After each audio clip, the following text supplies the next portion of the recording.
The morning she called to ask if I'd tried the chocolates. Her voice had that careful quality, too steady, too polite, like someone reading from a script they'd rehearsed too many times. "Did you enjoy them, Albert? The ones I left on the porch?" I paused just long enough to make her wait. "Oh, those," I said. "I gave them to my accountant. She brought them home for her grandkids, said they loved every piece." Silence. 3 full seconds of it. "Then you, what, Albert?" "Those were expensive. I ordered them specially for you." "That's very kind of you," I said. "Patricia will be touched when I tell her." She hung up without saying goodbye. "My name is Albert Howard. I'm 67 years old, and I spent 30 years as a financial crimes investigator with the FBI before I retired 5 years ago. Before that, I did 2 years in the Marines. Nothing fancy. Just stateside work processing discharge paperwork. I know what fraud looks like. I know how people hide money, forge documents, and rewrite histories to suit what they want. I spent a career learning to see the small things that don't fit. The chocolates were sitting on my kitchen counter unopened, exactly where I'd left them. I hadn't given them to anyone, but the panic in her voice told me everything I needed to know. Let me back up and tell you how this really started, because it didn't begin with chocolates. It began the way most quiet disasters do, with something small that didn't quite add up. My wife Dorothy died 4 years ago. Cancer, 18 months from diagnosis to the end.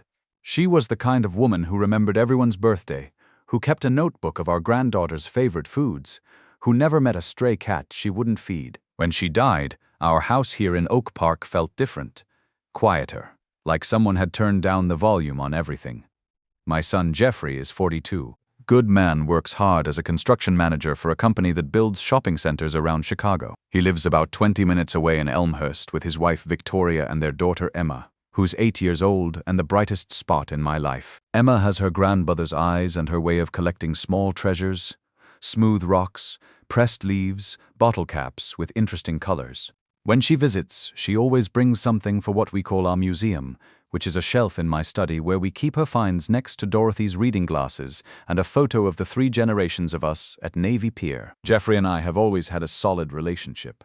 We watch the Bears together every Sunday during football season, argue about whether they'll ever find a quarterback who can throw a spiral. We don't say "I love you" out loud much. That's not how our family operates, but it's there. I know it is.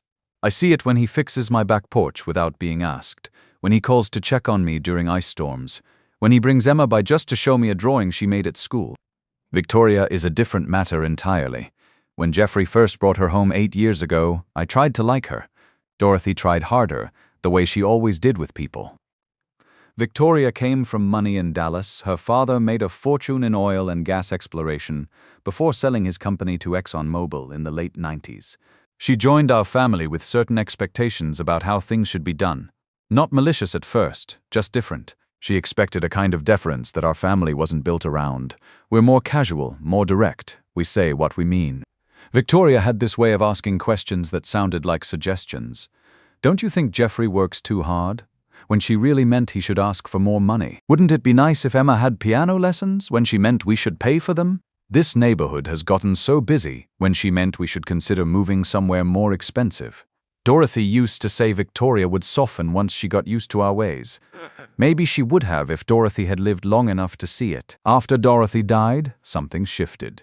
Victoria started visiting more often, which should have been welcome. She'd bring casseroles, offer to help with yard work, check on me when Jeffrey was traveling for his job. On the surface, it looked like exactly what a good daughter-in-law should do. But the nature of the visits changed. She began asking questions about the house, casual questions that were actually reconnaissance.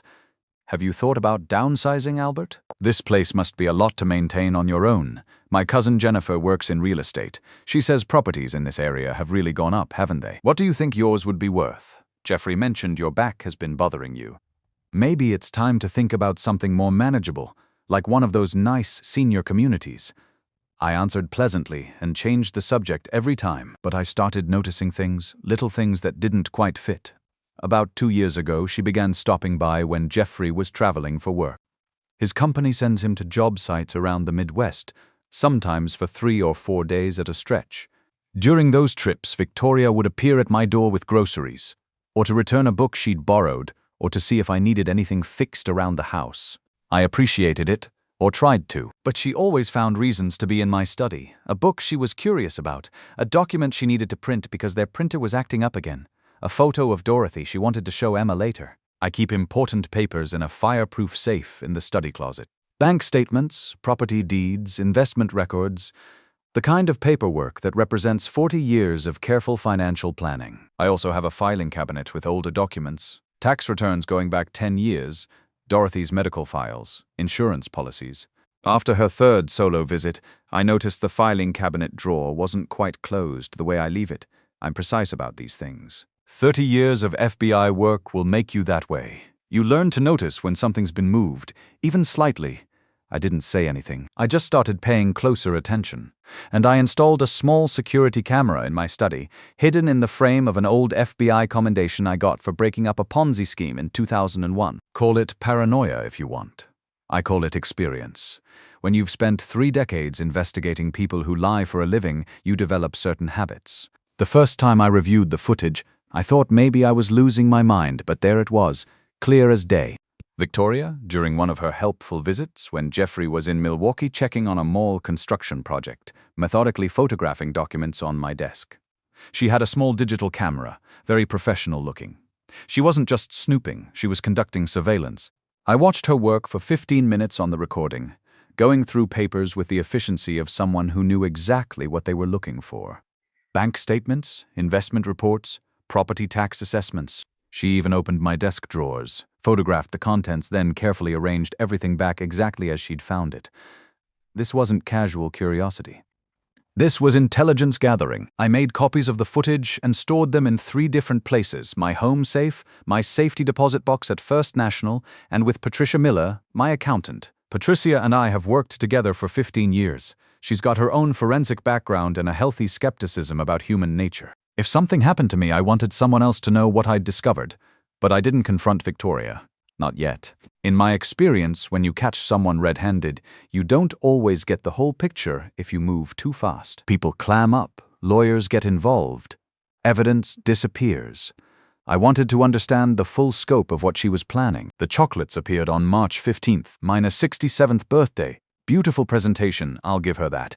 Dark wooden box with gold hinges, expensive ribbon, from Garrett Popcorn downtown. Victoria had left them on my front porch with a card that read, "Happy birthday, Albert. Hope these brighten your day. Love, Victoria and Jeffrey." Jeffrey texted me separately around noon to wish me happy birthday and ask if I wanted to catch the Bulls game that weekend.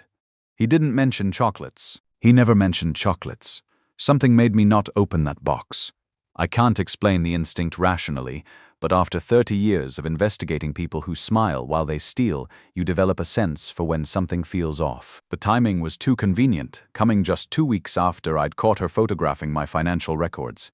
The presentation was too elaborate for someone who'd never given me anything more personal than a Christmas fruit basket. I put the chocolates in a plastic evidence bag, old habits die hard, and drove straight to Patricia's office in downtown Oak Park. Patricia Miller runs her own forensic accounting practice out of a converted Victorian house near the train station.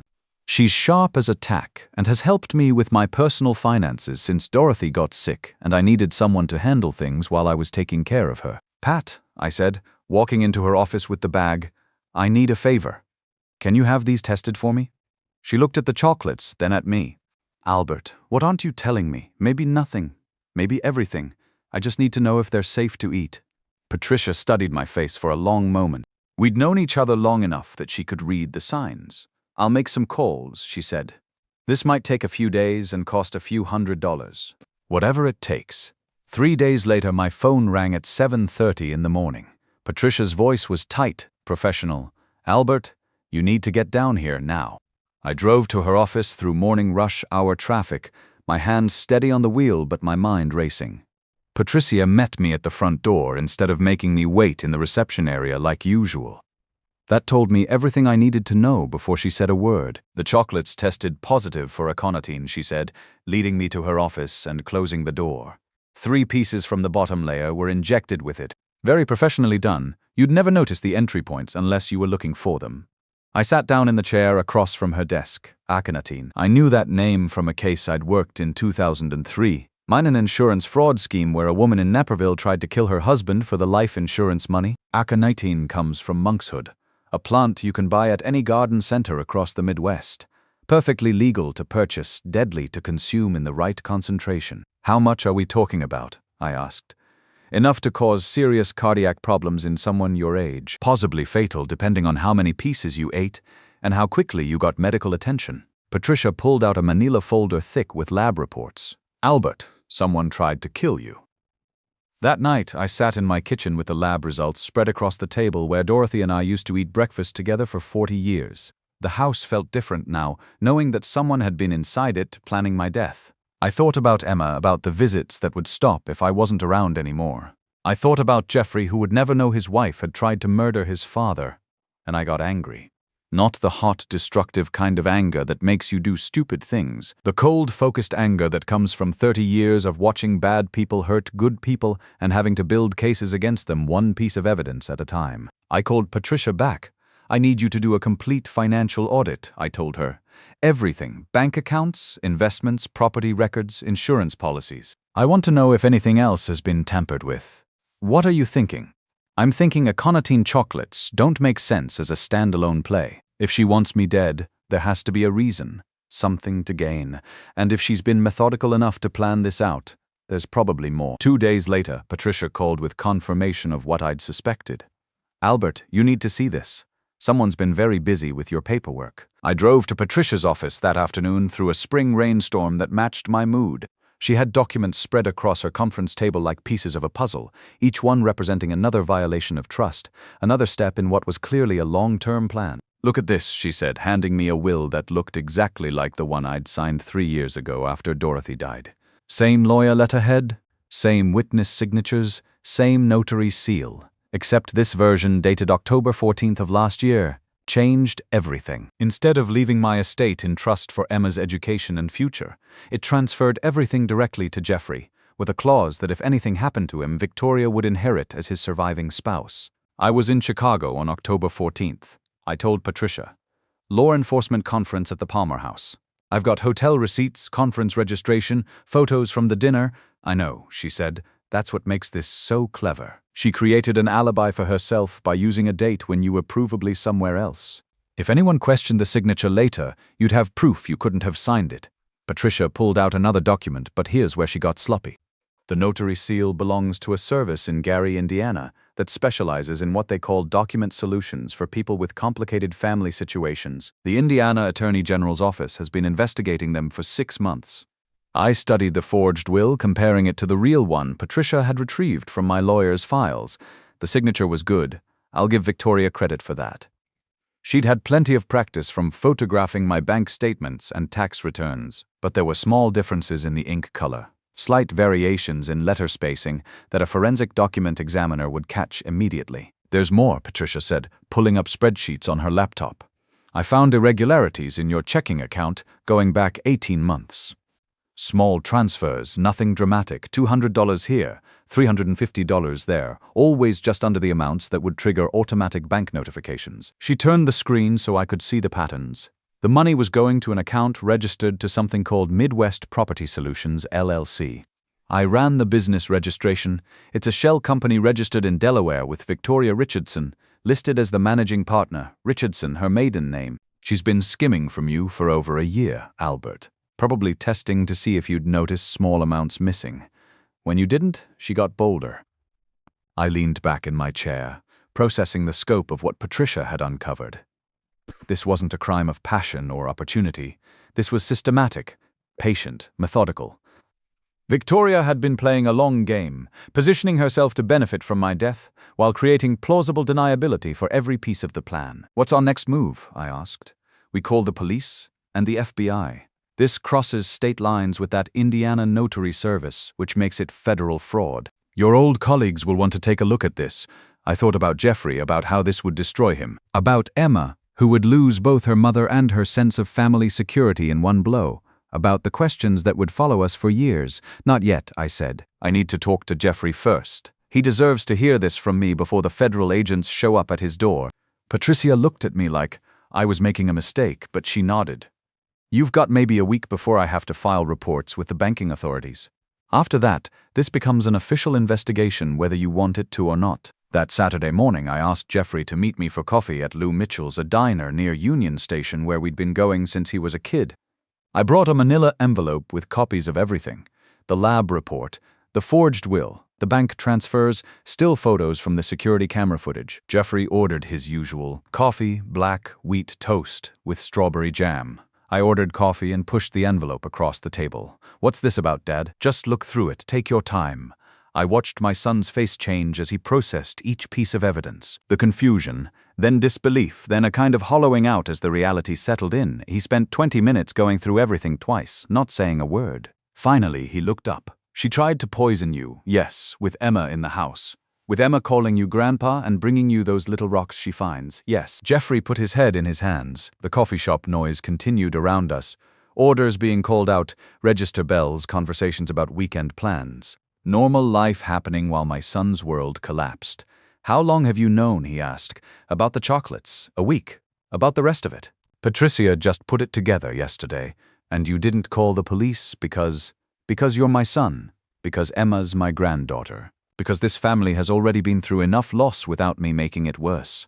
Jeffrey was quiet for a long time, staring at the forged will. "She's been planning this for months. Longer than that. The bank transfers go back 18 months. Jesus," he rubbed his face with both hands. "I keep thinking about all the times she encouraged me to visit you. All the times she volunteered to check on you when I was traveling. She was setting up opportunities." I reached across the table and put my hand on his arm. "Jeffrey, I need you to know none of this is your fault. You couldn't have seen this coming. Couldn't I? The questions about your house, about your health, about whether you should be living alone. I thought she was just worried about you. She's very good at what she does. This is sophisticated fraud, son. The kind that fools police investigators and bank security officers. You're a construction manager, not a criminal investigator." Jeffrey looked at the lab report again. "Aconitine. How did you even know to test for that?" "I didn't eat the chocolates. Something felt wrong about the whole thing. But if you had eaten them, I'd probably be dead." That hung in the air between us for a minute. My son imagining my funeral, imagining Victoria comforting him through his grief, imagining Emma losing her grandfather while her mother inherited everything I'd worked 40 years to build. "What do you need from me?" Jeffrey asked finally. "Full cooperation with the investigation that's about to start. Documentation of anything you remember that might be relevant. And Jeffrey, you need to think about Emma, about what comes next for her." He nodded slowly. "Divorce, that's your decision to make. But yes, probably. And Emma's going to need both of us more than ever." We drove to the FBI field office in Chicago together the next Monday morning. Jeffrey had taken the day off work, arranged for his sister to pick up Emma from school. We walked through the metal detectors like we were reporting for jury duty, not destroying the life of someone we'd both trusted. Special Agent Maria Santos had been with the Financial Crimes Unit for 12 years. She knew my reputation from the old days, which helped move things along faster than they might have otherwise. I laid out everything we had: the security footage, the lab reports, the forged will, the bank records, Patricia's forensic analysis. Agent Santos reviewed the evidence for 2 hours, asking detailed questions about timelines, access opportunities, and Victoria's background. She was particularly interested in the Indiana Notary Service connection. "We've been building a case against that operation for months," she told us. "Your wife's fraud gives us the interstate component we need to shut them down completely. This could affect dozens of other cases." The investigation moved faster than I expected. Within 48 hours, the Bureau had search warrants for Victoria's computer, phone records, and financial accounts. They found digital photographs of my documents going back 2 years, email correspondence with the Indiana Notary Service, and detailed research into aconitine sourcing and dosage calculations. Victoria had been thorough in her planning, but careless about covering her digital tracks. Her internet search history included phrases like undetectable plant poisons, heart attack symptoms in elderly men, and how long will contests take in Illinois. She'd saved articles about famous inheritance murders and made notes in the margins about what the perpetrators had done wrong. The arrest happened on a Tuesday morning in June. Jeffrey had moved Emma to his sister's house in Naperville the night before, telling her it was an early summer vacation. Emma packed her treasure hunting bag and her favorite stuffed elephant, excited about swimming in her cousin's pool. She didn't see the FBI agents at the front door. She didn't see her mother led away in handcuffs. She was eating pancakes with her cousin when her world changed forever. The trial took place that fall. Federal courthouse downtown, 8 months of legal proceedings that laid out Victoria's scheme in methodical detail. The prosecutors presented it like the financial crime. It was premeditated, systematic, designed to exploit an elderly victim's trust for monetary gain. Victoria's defense team tried several strategies. They argued contamination at the chocolate factory. They suggested I had forged the will myself as part of an insurance scam. They claimed Victoria was acting under duress from unnamed threats. Every argument collapsed under the weight of digital evidence and forensic analysis. The jury deliberated for 7 hours across 2 days. When they returned guilty verdicts on all counts, attempted murder, federal fraud, elder abuse, mail fraud, I felt something I hadn't expected. Not satisfaction exactly, but a kind of settling. Justice isn't always swift, but sometimes it's thorough. Victoria received 15 years federal prison with possibility of parole after 10 years. Jeffrey's divorce was finalized before her sentencing. He got full custody of Emma, along with a restraining order that prevents Victoria from contacting either of them until Emma turns 18. Emma is doing well now, considering everything. She's seeing a counselor who specializes in family trauma, a patient woman who helps children process complicated losses. Emma doesn't talk much about her mother, but she shows her feelings in other ways. She's been bringing more treasures for our museum lately, interesting rocks, pressed flowers, a small piece of driftwood from a Lake Michigan beach trip with Jeffrey. Last month, she added something new to our collection. A handwritten note in her careful 8-year-old printing that says, "For Grandpa, our museum forever." I put it right in the center of the shelf, next to Dorothy's reading glasses and a photo of the 3 of us at Wrigley Field. It's been 8 months since Victoria's sentencing, and I've had time to think about what this all means. Victoria wasn't evil in the way we imagine evil people to be. She was someone who wanted security and control, who convinced herself over time that the obstacles between her and those things were negotiable, that I was negotiable. She miscalculated badly, not just the forensic evidence or the witness testimonies or my habit of keeping detailed records. She miscalculated that experienced people can be fooled indefinitely. I've been an experienced person my entire adult life. I learned it from 30 years of FBI work and from my father, who survived the Depression by paying attention to details other people missed. I learned it from 40 years of marriage to Dorothy, who taught me that caring for someone means staying alert to changes in their behavior, their needs, their circumstances. The chocolates are long gone now, destroyed as evidence after the trial concluded. But I kept the box. It sits on a shelf in my study as a reminder that the most dangerous gifts sometimes come wrapped in the most beautiful packages. Emma visits every Saturday now. She brings her homework sometimes, spreads it across the kitchen table where Dorothy and I used to plan our weeks. We work on math problems and read her school books together. Yesterday, she found a new treasure for our museum, a small brass button from one of Dorothy's old winter coats that I'd been meaning to donate to charity. "Can we keep this, Grandpa?" she asked, holding it up to the light. "Absolutely," I told her. "It belongs here." The cardinal is back in the oak tree this morning, making the same territorial noise he's made every spring for the past 5 years. I'm making coffee and watching the snow melt off the back fence where Jeffrey used to practice batting when he was Emma's age. Life continues. Families heal. Children grow up knowing they're protected. I'm still here to see all of it. There's something I want to say directly to anyone reading this who might recognize pieces of their own situation in what happened to me. If you're older, if you live alone, if someone close to you has started asking too many questions about your finances or your property or your health, trust the uneasiness you're feeling. You're not paranoid for being careful. You're not ungrateful for asking questions. You're not causing family drama by protecting what you've worked your whole life to build. Elder financial abuse happens more often than people want to admit, especially within families where shame and loyalty keep victims silent. Don't stay silent. Talk to your lawyer, your accountant, someone outside your family who can look at the facts objectively. Document everything, conversations, visits, anything that doesn't feel right. Your instincts, developed over decades of life experience, aren't paranoia. They're wisdom. The people who genuinely love you won't be offended by your caution. They'll be relieved you're taking care of yourself.